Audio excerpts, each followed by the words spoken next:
আসসালামু আলাইকুম প্রিয় দর্শক, আজকে দুপুরবেলায় হঠাৎ করে আমাকে একজন একটা ভিডিও লিঙ্ক পাঠালেন এবং সেখানে বললেন, এটা মন্তব্য হিসেবে লেখা ছিল, এই দেখেন সিএনএনের এই নিউজটা দেখেন।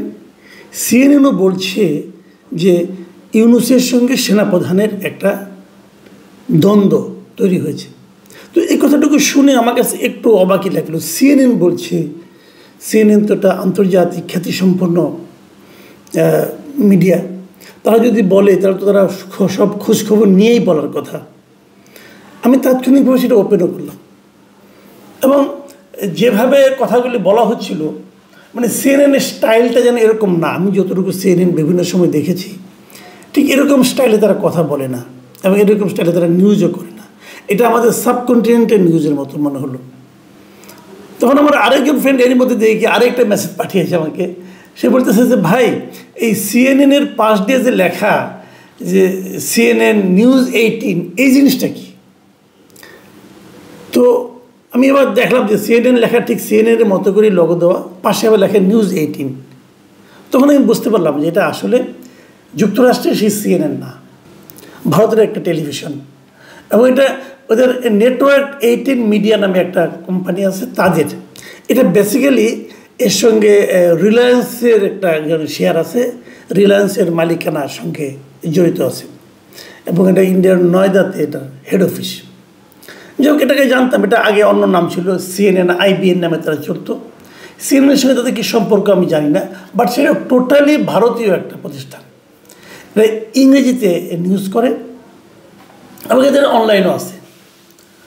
তো প্রচুর লোক দেখলাম দেখছে এই কারণে আমি সঙ্গে সঙ্গে ওই মানে ওদের ইউটিউব চ্যানেলটাতে গেলাম, যে দেখলাম যে কী অবস্থা, ওদের কেমন ভিউ আছে না আছে, এটা একটু দেখার চেষ্টা করলাম।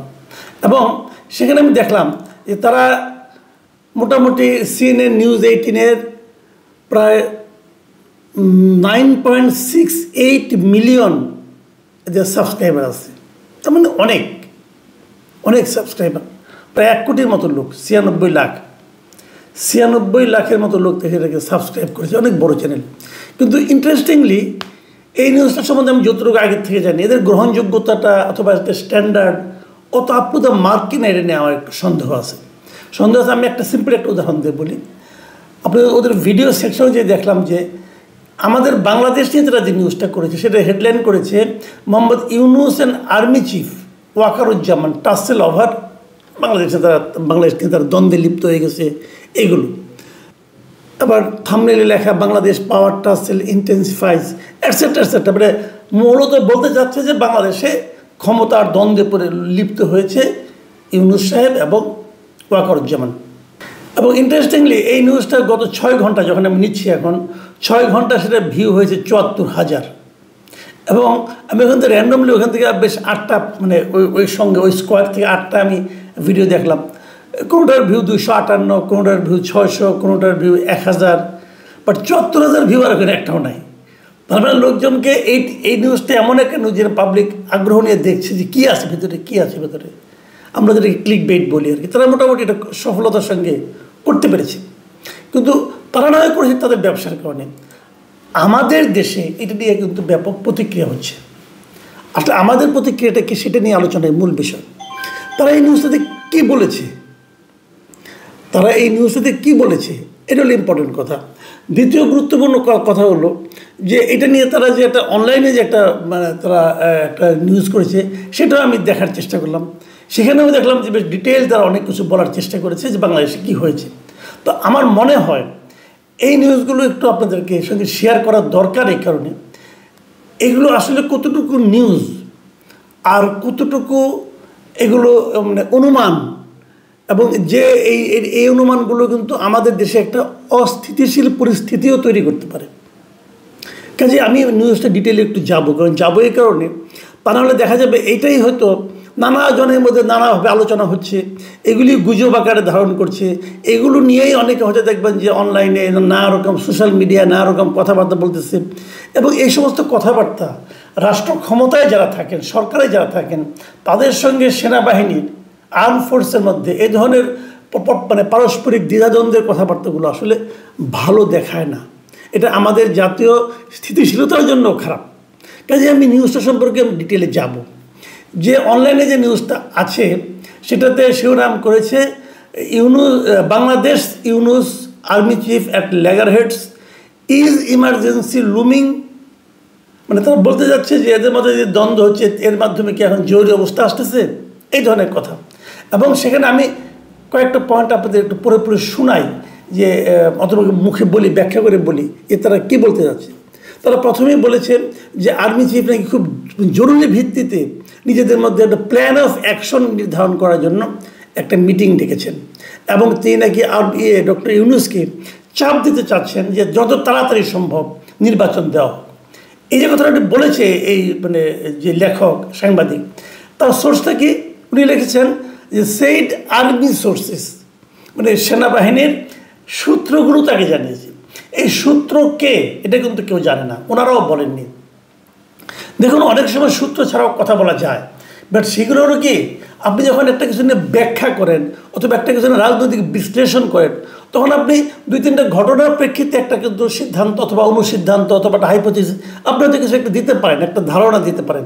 কিন্তু যখন আপনাকে রিপোর্ট করবেন তখন কিন্তু আপনাকে সোর্স সম্পর্কে মানে পাঠককে আপনার নিশ্চিত করতে হবে যে এটা আপনাকে কে বলেছে। কিন্তু এখানে একদম মানে কোট অ্যান্ড কোট কথাটা আছে, কিন্তু কথাটা কে বলেছে তা কিন্তু উল্লেখ নেই। যাই হোক, এরকম তার সমস্ত রিপোর্টটাতেই সোর্সেস সেট মানে কে সোর্স ওনারা একবারও সেটা ক্লিয়ার করেন নাই। তারপরে ওখানে যে কথাগুলি বলা হয়েছে সেখানে বলা হয়েছে যে মূল যে সমস্যাটা বেঁধেছে সরকারের সঙ্গে সেনাবাহিনীর, সেটা হচ্ছে গিয়ে যে মানে বৈদেশিক এক ধরনের ইনফ্লুয়েন্স, বৈদেশিক প্রভাব, বহির্রাষ্ট্রের একটা প্রভাব এই সরকারের মধ্যে ইউনুস সরকারের উপর দেখা যাচ্ছে। এবং আর্মির পক্ষ থেকে কেউ কেউ ইউনুস সরকারকে একটা পাপেট গভর্নমেন্ট বলছে, অফ সার্টেন কান্ট্রি অথবা কোনো একটা বহির্শক্তির। এই জিনিসটা আর্মি পছন্দ করছে না। এবং তারা আরেকটা জিনিস যেটা পছন্দ করছে না, যে মানে ডক্টর ইউনুস আর্মির মধ্যে নাকি এক ধরনের বিভাজন তৈরি করতেছেন, এবং সেই বিভাজনটা তৈরি করেছেন উনি যে ন্যাশনাল সিকিউরিটি অ্যাডভাইজার নিয়োগ করা হয়েছে একজনকে, মিস্টার খলিলুর রহমান, তাকে নিয়োগের মাধ্যমে এটা নাকি এই বিভাজনটা তৈরি করা হচ্ছে আর্মির মধ্যে। এই ধরনের কথা ওখানে বলা হয়েছে, এই রিপোর্টে বলা হয়েছে।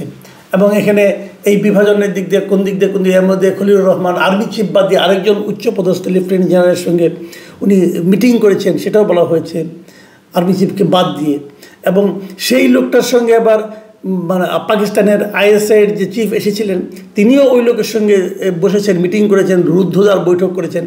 এগুলো এখানে অনেক কিছু বলা হয়েছে। এখন এই যে কথাগুলি বলা হলো এর মাধ্যমে ওনারা বোঝাতে চেয়েছেন যে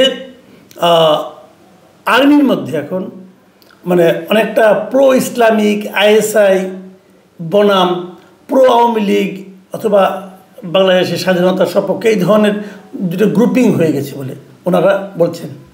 আমার না মনে হয় কি এগুলি সবই এক ধরনের খোঁচাখুচি, মানে মানুষের পরস্পরের মধ্যে অবিশ্বাস ঢুকিয়ে দেওয়া, এবং সেই অবিশ্বাস ঢুকিয়ে দেওয়ার মাধ্যমে এক ধরনের অস্থিরতা তৈরির প্রচেষ্টা।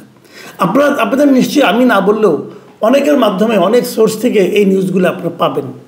এবং আমি আপনাদেরকে একটা অনুরোধই করব, এই ধরনের অবিশ্বাসের মধ্যে মানে পা দেবেন না।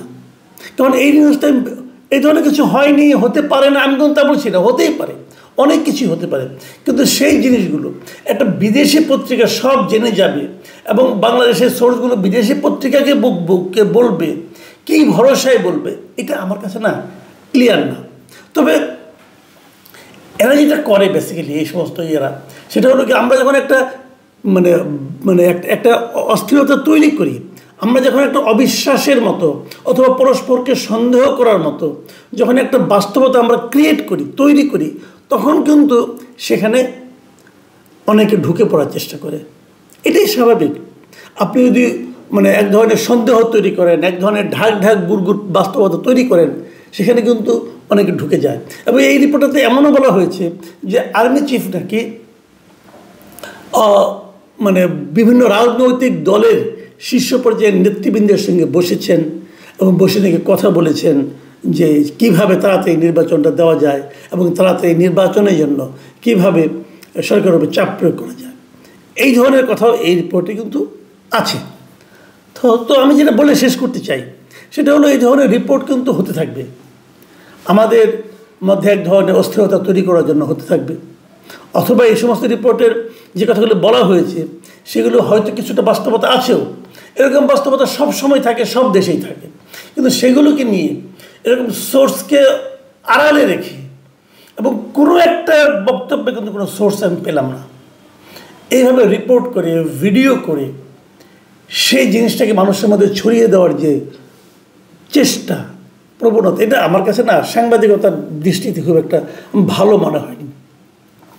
আমরা এর আগে শুনেছিলাম যে ভারতের বিভিন্ন গণমাধ্যম আমাদের অনেক কিছু নিয়ে নানা ধরনের কথাবার্তা বলেন এবং সেগুলি খুবই নিম্নরুচির গণমাধ্যম ছিল, যেমন রিপাবলিক টিভি একটা ছিল, এটা কেউ দেখে বলে মনে হয় না, এটা মানে জোকারের মতো আচরণ করে এক ভদ্রলোক আছে এখানে, তো সেটা এক ধরনের ব্যাপার। কিন্তু এটা তো একটু মনে হয় গুরুত্বপূর্ণ গণমাধ্যম, এটা একদম একেবারে যে বাতিল গণমাধ্যম তা কিন্তু নয়। প্রায় 96 লাখের মতো এর সাবস্ক্রাইবার আছে ইউটিউব চ্যানেলের, একদম কিন্তু বাতিল গণমাধ্যম না। তো তাদের কাছ থেকে আমরা মনে করেন আরেকটু সাংবাদিকতার ক্ষেত্রে মানে এমন কিছু আশা করি যা নাকি তার প্রতিবেশী দেশের মধ্যে এক ধরনের অস্থিরতা তৈরি না করে। তারপরও মাথায় রাখুন, এই ধরনের নিউজ, যেমন আমি শুরুতে বিভ্রান্ত হয়েছিলাম যে CNN, কিন্তু পরে দেখলাম না, এটা CNN না, CNN নিউজ 18। CNN এবং CNN নিউজ 18-এর মধ্যে যোজন যোজন দূরত্ব, অবস্থানগত দূরত্ব, পলিসির দিক দিয়ে দূরত্ব এবং প্রফেশনালিজমের দিক দিয়েও দূরত্ব। কিন্তু সেটাকে সেভাবে বিবেচনা করলে আমার মনে হয় বিভ্রান্ত হওয়ার সম্ভাবনা কম থাকবে।